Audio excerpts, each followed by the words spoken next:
a proper seal. Sometimes workers confuse the term user seal check with the term fit test, which is different. A user seal check is not a substitute for a fit test, which is a more involved process that uses a test agent or instrument to verify the respirator's fit. A fit test must be performed before you wear a respirator for the first time and at least annually thereafter. A user seal check must be performed each time you put on a respirator to check that it has been donned correctly. Remember, always follow the respirator manufacturer's instructions for the specific respirator model that you are using. Here are some general instructions for properly donning and doffing and properly conducting a user seal check for the two most common types of respirators.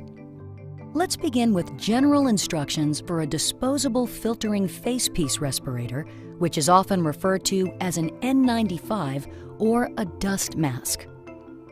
Inspect the respirator, including the straps, for tears or damage. If you find any damage to the respirator, replace it. If your respirator comes out of its original container folded flat, open the folds fully, following the manufacturer's instructions. Using one hand, place the respirator on your face with the nose piece at your fingertips, allowing the headbands to hang freely.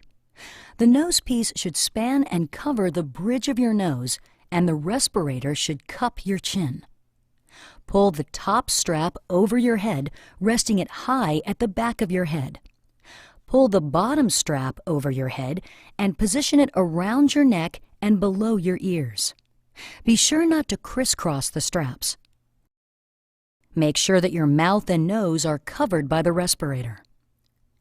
If the nose piece has a metal nose piece or strip, use both hands to mold the nose strip to conform to the shape of your nose by pushing inward while moving your fingertips down along both sides of the nose piece. Next, conduct a user seal check. It's essential to follow the manufacturer's user seal check instructions because the manufacturer knows the best method for checking their respirator. Generally speaking, the manufacturer's instructions are based on covering the surface of the respirator, usually with your hands, so that air is prevented from passing through the filtering facepiece. A positive pressure seal check is performed by gently exhaling to see if the facepiece bulges slightly. For a negative pressure seal check, take a quick deep breath to see if the facepiece collapses slightly. During either test, if air leaks out between your face and the respirator's face seal, the respirator may not fit your face properly. One way that you can identify leakage is if you feel air blowing through the seal onto your face or eyes. If you feel leakage, readjust the fit of your respirator and check the seal again. If you cannot achieve a proper seal, you are not protected and should not enter a hazardous area. See your supervisor